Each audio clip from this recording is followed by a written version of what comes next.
Olá! Continuando. Um estratego famoso. Tem de se dizer que ele era um estratego famoso. Mas não serão estrategos famosos todos os que adquiriram o direito de dar ordens? Espécie de gênio de Estado, como se diz, graça de Estado para os confessores impuros. Afinal, são raros os chefes que foram notados pela sua inteligência. Normalmente foi porque estavam mais à vista e ninguém podia deixar de os ver. Basta que, no momento oportuno, se tenha o que é preciso para apanhar um bom lugar e, uma vez lá, só tem que se levantar o dedo mindinho. Não me venham cá ensinar isso a mim, que já fui rei. Quando fui rei, tinha eu 6 anos. Também publiquei leis. Só me lembro de uma. Toda a gente faz o que quer. Hoje já não tenho a certeza de ser uma boa lei, tendo em conta o que toda a gente é, o que naquela época eu não sabia. Mas é preciso ser-se rei para fazer uma lei como aquela. Só me faltou um povo às minhas ordens. Ao meu pai também lhe faltavam muitas coisas para ser rei. Ou até cabo de guerra, o que lhe teria agradado bestialmente.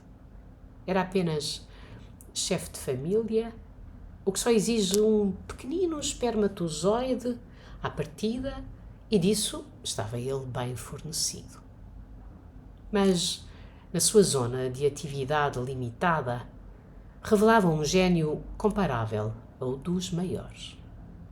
Irritado com os meus acessos de má vontade em aceitar os seus convites, dizia-me: se não fores boazinha, temos guerra.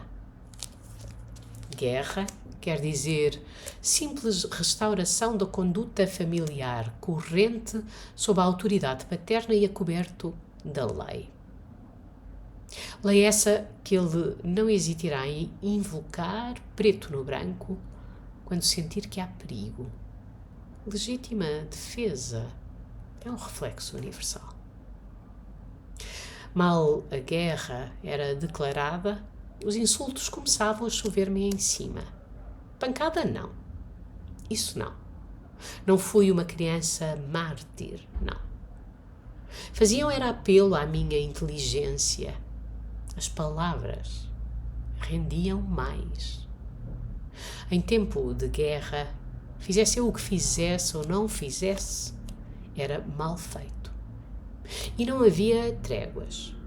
Sob as constantes perseguições, eu andava por ali rejeitada, embrutecida, estúpida, só fazia asneiras, característica que, infelizmente, me ficou quando me culpam de alguma coisa. Tenho de arranjar maneira de isso não acontecer. E aí era um círculo vicioso. E de que maneira? Quem proferia os insultos não era ele. Ele ficava tranquilo, na retaguarda, como todos os bons generais. Não intervinha pessoalmente. Só alguma discreta repreensão se a ação começava a afrouxar. A minha mãe, habilmente manipulada, empenhava-se sozinha na frente. Elucidada pelo seu aviso sincero, eu podia seguir toda a manobra e a minha lamentável mãe sem compreender patavina. E não pensem que eu era assim tão fina. É uma capacidade normal numa criança de 9 anos apanhada em jogos destes. E não respondas ao teu pai, declarava ela se eu tentava ir atacar na fonte. Ela protegia-o contra mim. E mais do que a metralha, mais do que a fúria, o espetáculo da estupidez dela, ou como chamar aquilo, era para mim um escândalo. E que tristeza sentir que o meu grande amor por ela diminuía em mim como um rato doente e que ela não se preocupava nada com isso, nem sequer percebia. E o mais doloroso de tudo era ver ali, diante dos meus olhos, sem lágrimas, que a infâmia resultava. E isso revolvia-me de tal forma o coração que, depois de uma batalha, cuja duração, tal como a minha esperança, ia decrescendo, ou enlouquecia, o que não queria, porque me tinham avisado de que seria o internamento, e isso nem pensar. Eu queria era estar cá fora, na luta. Cá fora podia ter o prazer de sonhar com o assassínio dele, ou enlouquecia, ou rendia-me. Boazinha. Ele só tinha que tocar a campainha. A vida continuava. A infâmia é um negócio rendoso. Não me esquecerei. Tinha aprendido a lição. A infâmia resulta. Era apenas a infâmia vulgar, de alcova. A infâmia de Estado, oferecida a qualquer homem que se casa e gera filhos, para que ele a utilize como bem entender. Na sua pequenez era um modelo, miniaturizada. Eu via em toda a sua dimensão. Sobre aquele bom humus cresceram-me antenas. Aprendi a reconhecê-la sempre. Desde a pequena escala individual, lugar primeiro da sua gestação, até à sua dimensão planetária, aprendi desde tenra idade a cheirá-la à distância e à nascença. Numa fotografia de jornal, os livros queimados em Berlim, numa notícia insignificante, nos cartazes, na rua, na cara das pessoas, na vida. Vi que quanto mais impudente, mais resulta.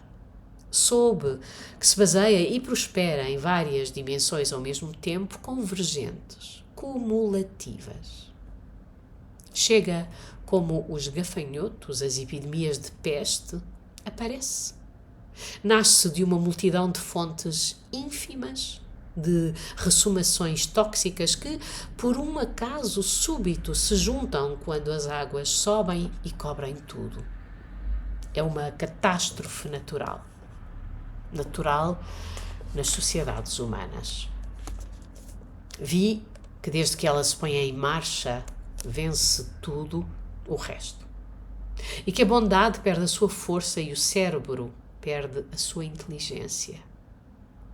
Uma vez em marcha, e embora não possua inteligência própria e provenha até da sua ocultação, não há nada que proteja contra ela, nada pode evitar que ela se cumpra. Tornei-me especialista da infâmia, paranoica da infâmia, quase profeta. Mas, por mais perto dela que eventualmente eu própria tenha estado, nunca descobri a defesa contra aquilo a que as pessoas de bem chamam a sua irresistível ascensão. A infâmia não é o mal. É uma noção muito mais clara que se pode delimitar e que não se tem de discutir indefinidamente com Deus. É algo que se passa aqui. Não é metafísica. Embora aparentemente irracional, é do domínio do causal, do razoável. Não é uma fatalidade. Pode-se combatê-la em vão e sem esperança. Não se deve deixá-la em paz. É preciso ser-se louco. Concebi o meu famoso slogan: a infâmia é um negócio rendoso. E Quando o momento chegou e adquiriu os meios necessários, por vias bastante infames também, mandei-o afixar nas paredes da cidade, que durante um mês inteiro se perguntou que fantástico produto iria corresponder àquele retumbante anúncio. E recebi propostas de várias agências de publicidade. A minha carreira estava feita. A César. A César, o que é de César? Foi um rico trabalho. Ele não poupou esforços nem tempo. Bem precisou. Com a desvantagem que tinha à chegada, não era nada cômodo. Com a mulher foi tudo fácil. Eu via com horror submeter-se num segundo. Mas eu tinha as ideias mais em ordem. E talvez tivesse um sentido profético. Não tinha eu lido nele logo às primeiras?